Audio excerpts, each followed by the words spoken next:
तो पिछले बहुत टाइम से हम लोग बात कर रहे थे WWE की क्रिएटिव टीम के बारे में। ये ऐसी है, स्टोरी लाइन अच्छी नहीं हो रही, ये WWE को सही करने की जरूरत है। तो भाई एक बहुत ही मेजर चेंज WWE ने कर दिया है और इसके पीछे एग्जैक्ट रीजन अभी पता नहीं चले हैं, लेकिन WWE की क्रिएटिव टीम के एक बहुत ही इंपॉर्टेंट मेंबर रोड डॉग, जो कि पता नहीं कितने सालों से WWE के साथ है, पहले आपको पता है WWE सुपरस्टार भी रह चुके हैं, ये WWE कंपनी से जा चुके हैं। और बहुत ही वियर्ड और आप बोल सकते हो कि सब कुछ माहौल अजीब है, क्योंकि ऐसा नहीं है कि WWE कंपनी ने इनको जाने दिया, इन्होंने आके इन पर्सन अपनी जॉब को क्विट किया है। और WWE अनरियल से बहुत सारी ऐसी चीजें हो रही थी कि लोग रोड डॉग को पहले से पॉइंट आउट करते थे। जो स्मैकडाउन की अभी बदतर हालत है, मतलब स्मैकडाउन को मेजरली रोड डॉग संभालते हैं, तो आप लोग समझ जाओ कि क्या रोड डॉग का रोल रहा होगा या फिर किस तरीके से रोड डॉग का इंपैक्ट बहुत ज्यादा WWE में रहा। नेगेटिव पॉजिटिव ये दोनों बारे में हो रही है, दोनों बारे में बात हो रही है, लेकिन इस समय नेगेटिव ज्यादा हो रही है। तो अब रोड डॉग जा चुके हैं, इसके बाद भाई पूरे इंटरनेट रेसलिंग कम्युनिटी ने जो सेलिब्रेट करना शुरू किया है कि चलो भाई शुरुआत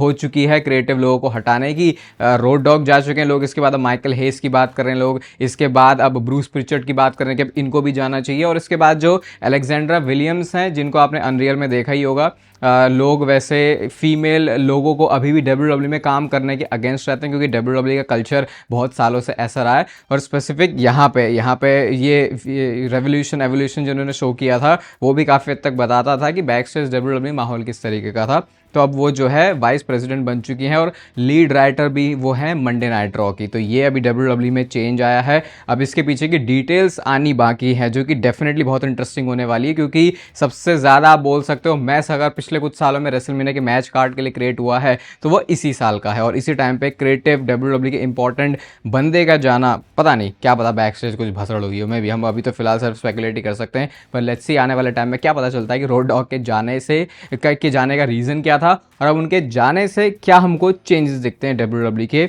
क्रिएटिव डायरेक्शंस में। और वेलकम है आपका वॉइस ऑफ रेसलिंग के एपिसोड नंबर 849 में। और सबसे पहले रेसलमेनिया के टोटल मैचेस की बात कर लेते हैं। तो WWE फिलहाल एटलीस्ट 14 मैचेस तो करने ही वाली है दोनों नाइट्स को मिला के। और WWE ने जिस तरीके से टाइम को बढ़ाया है, जिसमें मैंने आपको एक वीडियो में बताया था कि WWE ने अपना जो स्टार्ट टाइम है उसको बढ़ा दिया है, चांसेस हैं कि 16 मैचेस आपको दिख सकते हैं, एक नाइट पे 8 और दूसरी नाइट पे 8। और उसमें फिर एडिशनल डिटेल्स ये हैं कि इस बार आपको शायद सबसे ज़्यादा विमेंस डिवीजन से मैचेस देखने को मिलेंगे।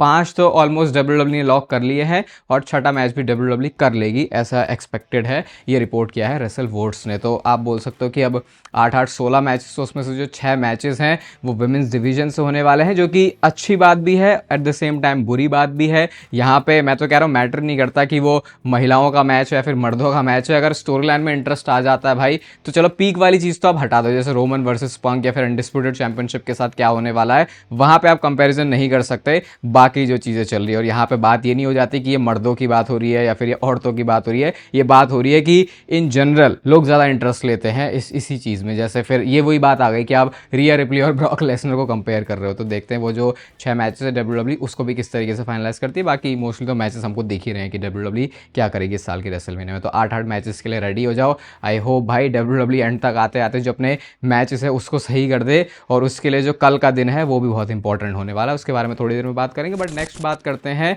WWE की डर्ट शीट्स के बारे में। तो आप लोग भी ये बात सोचते होंगे ना कि ये जो चीज़ें हैं वो बाहर कैसे निकल के आ जाती हैं। जैसे अभी आप इस चैनल पे वीडियोस को देख रहे हो जहाँ पे हम बहुत ज़्यादा रूमर्स की बात करते हैं, स्पेकुलेशन की बात करते हैं, अपनी थ्योरीज की बात करते हैं, अपने ओपिनियंस की बात, बहुत मतलब अलग अलग चीज़ों के बारे में बात करते हैं WWE से रिलेटेड। लेकिन एक मस्त बात ये होती है कि जब हमको ऑलरेडी एडवांस में चीज़ें पता लगनी शुरू हो जाती हैं कि अच्छा ये होने वाला है, तो वो चीज़ें लीक कैसे होती हैं, ये बाहर कैसे आती हैं। वैसे तो ये अपने आप में बहुत अलग ही डिफरेंट एक टॉपिक है, इसके ऊपर तो भाई मुझे लगता है आधे घंटे 1 घंटे की वीडियो बन सकती है, क्योंकि शायद कभी इसके बारे में अच्छे से हमने बात नहीं करी। इतना ही है कि हाँ डर्ट शीट्स होती है उनके पास आ जाती है, लेकिन वो बात एग्जैक्टली आती कैसे शायद बाद में बात करेंगे। बट अभी मैट रिडल ने इसी के बारे में कुछ बताया, वो वही वाले इंटरेक्शन को बताते हैं। अगर आप चैनल पर एक्टिव चैट रहोगे तो आपको पता होगा, मैंने आपको बताया था कि कैसे ब्रॉक लेसनर ने झाड़ दिया था मैट रिडल को कि भैया अपनी जो जबान है उससे मेरा नाम लेना बंद कर दे, क्योंकि तेरा मेरा कभी भी मैच होने नहीं वाला। तो मैट रिडल कहते हैं कि ये बात करने के बाद मैं केविन ओवेंस के पास गया और केविन ओवेंस को जाके मैंने बात बताई, और मैंने किसी से भी शेयर नहीं करी थी, और सिर्फ 5 मिनट के अंदर ही, शायद थोड़ा एग्जैजरेट करके उन्होंने बोला होगा, मैं भी हो सकता है आधे घंटे, एक दिन में 24 घंटों में।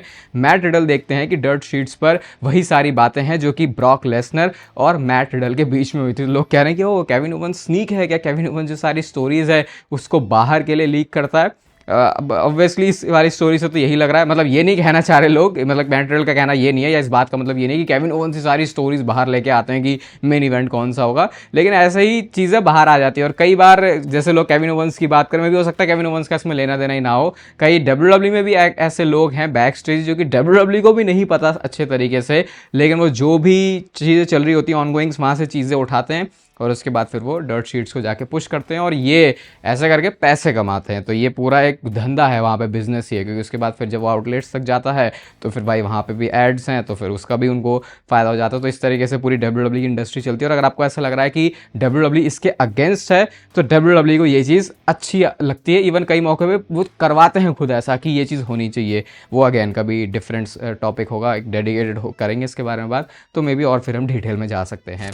एक शॉकिंग चीज़ मुझे लगी और यह है what do you want to talk about Cody Rhodes का पॉडकास्ट, क्योंकि इसमें गेस्ट आए गुंथर। और गुंथर को मेरे को याद नहीं मैंने लास्ट टाइम ऐसे अपने बिना कैरेक्टर के कब देखा था। हाँ, अंडरटेकर के साथ जो उनका पॉडकास्ट था वो भी मैंने पूरा सुना था और डेफिनेटली इसको भी मैं पूरा सुनने वाला हूँ। भाई गुंथर यहाँ पे ऐसी ऐसी बातें कर रहा है, आपको लगेगा कि यही वो करियर किलर है, यही वो हरामी आदमी है जिसने हमारे जॉन सीना को रिटायर किया, एजे स्टाइल्स को रिटायर किया, उससे पहले गोल्डबर्ग को रिटायर किया। तो यहाँ पे कुछ अलग अलग बातें वो कर रहे होते हैं। जैसे पहले कोडी रोड्स ने बोला कि 90 स्टाइल में जिस तरीके से डब्ल्यूडब्ल्यू के सुपरस्टार्स होते थे, जो बॉडी बिल्डर टाइप के होते थे, वैसे दोबारा से देखने के वो फैन होना चाहेंगे आने वाले टाइम में। अगर डब्ल्यूडब्ल्यू ऐसा कुछ करते हैं, डब्ल्यूडब्ल्यू में ऐसा कुछ होता है, तो गुंथर कहते हैं भाई उसके लिए आपकी वेलनेस पॉलिसी वैलिड हो जाएगी। और उसका मतलब आप समझ ही रहे होगे कि वहाँ पे वो ऐसे ऐसे करने की बात हो रही है, मतलब कि उन चीज़ों की बात हो रही है इलीगल सब्सटेंस की, जो डब्ल्यूडब्ल्यू ने बहुत टाइम पहले ही बैन कर दिया। लेकिन अगर आपको ऐसा लगता है कि अभी भी डब्ल्यूडब्ल्यू में ऐसे सुपरस्टार हैं जो कि उनका यूज़ नहीं करते, तो भाई फिर आप थोड़े से सीधे रह गए और आपको ह्यूमन बॉडी को थोड़ा और समझने की ज़रूरत है।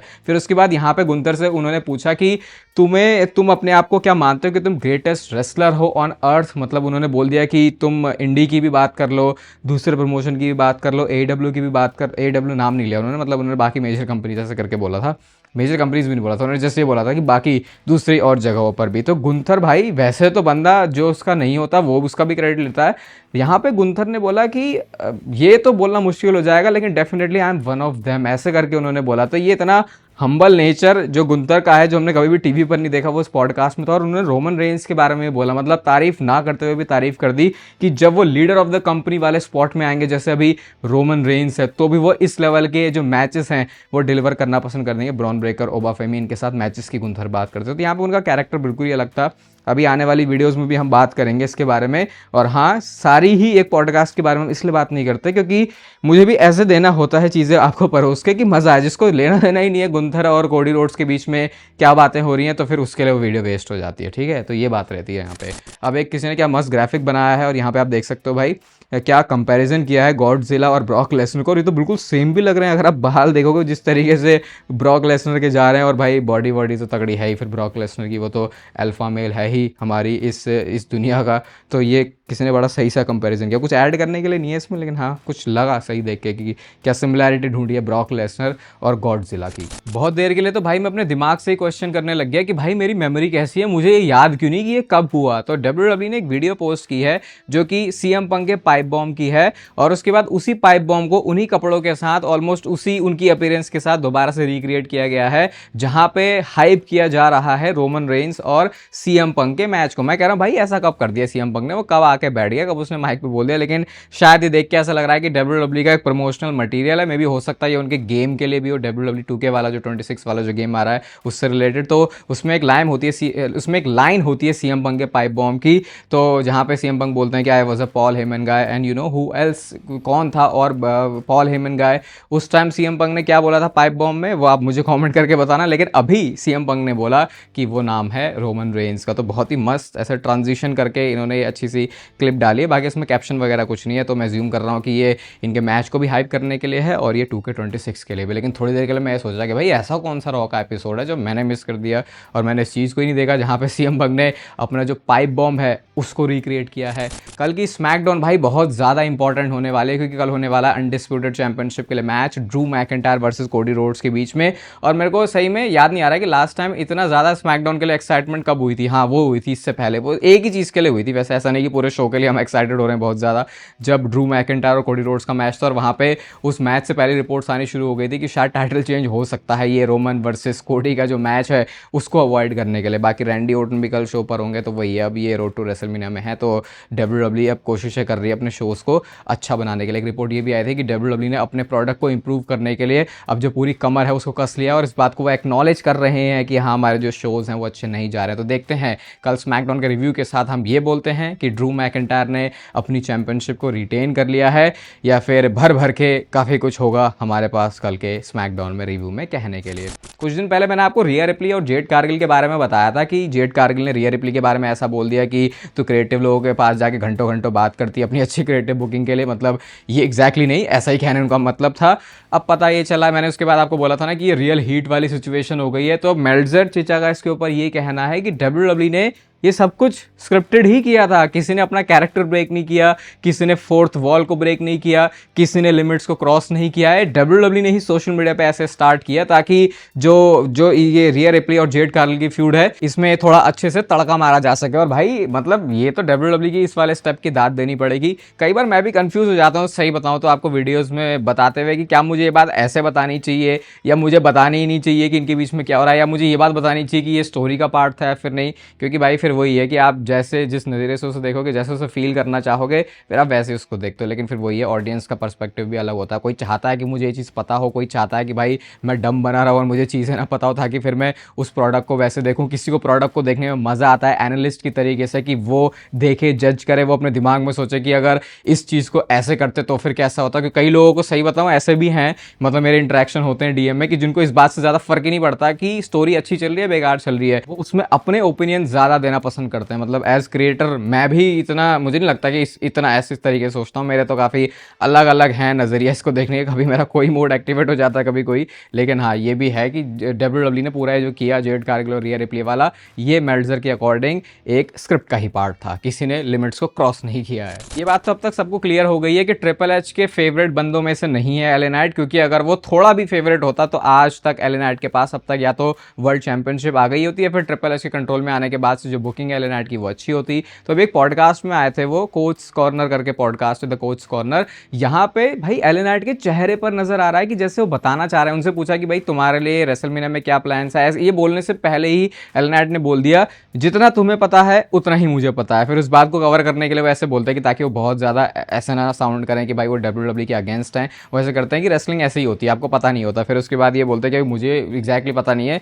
जैसे जैसे मुझे पता चलेगा, डिटेल्स तो मत ही बोलो क्योंकि डिटेल के बारे में मुझे कुछ पता नहीं है। तो वो एक्सप्रेशन जो एले नाइट के हैं वो ये बताना चाह रहे थे कि कैसे वो WWE की बुकिंग से फ्रस्ट्रेटेड है। और होगा भी भाई, एक बंदा क्यों नहीं होगा। ये रेसलमेनिया की बात हो रही है, आपके जो मतलब ये तो है ही बात, ये तो अब जग जाहिर हो चुकी है कि WWE के क्रिएटिव लोगों ने इस साल की रेसलमेनिया के लिए काम कैसा किया है। बाकी रूमर्स तो Brock Lesnar versus LA Knight के मैच के भी हैं, रूमर्स तो ब्रॉक लेसनर के वैसे हर किसी के साथ मैच के ही हैं, ब्रॉक लेसनर के हर किसी के साथ मैच के हैं, सेथ के साथ भी हो सकता है, फिर कभी पता नहीं कोई इक्वेशन में ब्रॉन ब्रेकर को भी लेके आ रहा है, जो कि होगा तो नहीं वैसे।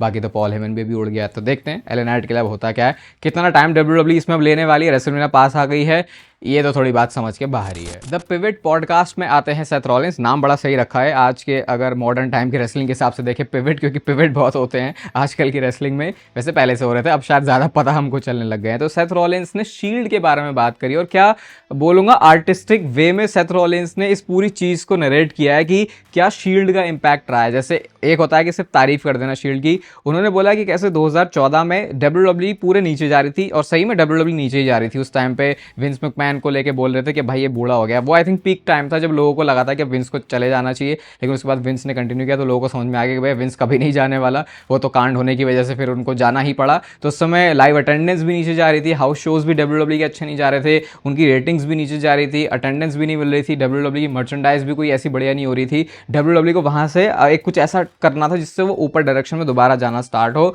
और उन्होंने बात करी उस शील्ड वाले मूव के बारे में कि अगर वो शील्ड वाली चीज़ ना होती तो जो बटरफ्लाई इफेक्ट हम लोग आज तक देखते हैं प्रोफेशनल रेसलिंग में, और ना सिर्फ उन्होंने WWE की बात करी क्योंकि इसमें वो रोमन रेंस की बात कर रहे थे, खुद की बात कर रहे थे, डीन एम्ब्रोस, जॉन मॉक्सली की बात कर रहे थे। कहते हैं कि कैसे उस शील्ड वाली चीज़ ने अब तक ये जो पूरी प्रोफेशनल रेसलिंग है उसको जगा के रखा। और फाइनेंशियली देखोगे तो आज जिस जगह पर है ये पूरी इंडस्ट्री ही, उसमें एक बहुत बड़ा रोल रहा है शील्ड का। और बिल्कुल सही बात है भाई, क्योंकि ये सिर्फ शील्ड की बात नहीं हो रही है, वो अलग अलग 3 बंदों की बात भी हो रही है। जैसे जॉन मॉक्सली डब्ल्यूडब्ल्यूई से बाहर चले गए, अभी भी आप बोलोगे कि तो डब्ल्यूडब्ल्यूई एक ऐसा सुपरस्टार जो कि अभी डब्ल्यूडब्ल्यूई में नहीं है लेकिन सबसे हॉट नेम्स में से वो आता है, तो हमेशा आप उस लिस्ट में से डीन एम्ब्रोस को भी बाहर कर ही नहीं सकते, चाहे वो बंदा 6 महीने से टीवी पे दिख भी क्यों ना रहा हो। फिर उन्होंने अपने अलग अलग इंडिविजुअल सक्सेस के बारे में बात करी, शील्ड के इम्पैक्ट की बात करी, बाकी फिर वो ब्रेकअप स्प्लिट वो जो सब कुछ हुआ था वो तो फिर अपने आप में एक मेमोरेबल चीज़ है ही फैंस के लिए हमेशा से ही। जैसे हाईएस्ट ऑफ द सेंचुरी, ये सब जो हमने फिर बाद में भी चीज़ें देखी थी ना,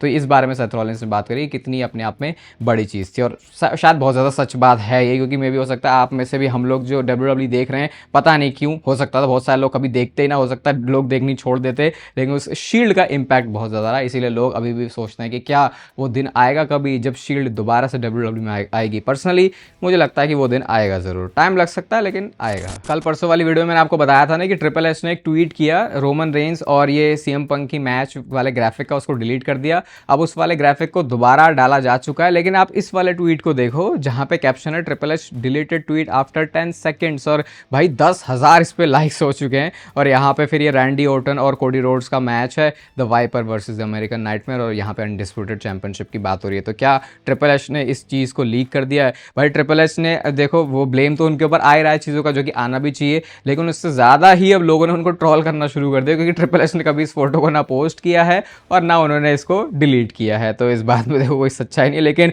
सही में इंटरनेट पे लोग कुछ भी अगेंस्ट में चल रहा है ना ट्रिपल एच के, तो उसके ऊपर यकीन मानने को तैयार हो जाते हैं। और देखो इसी वजह से इस पर 10,000 लाइक्स भी हो चुके हैं। बाकी देखते हैं कल स्मैकडाउन में क्या होता है, मिलेंगे रिव्यू के साथ। इस वीडियो को यहाँ तक देख रहे हो तो उसे लाइक कर देना, चैनल को सब्सक्राइब कर दो ऐसे और डब्ल्यूडब्ल्यूई से रिलेटेड कंटेंट के लिए। बाकी तब तक फिर लेते रहो जिंदगी के मजे।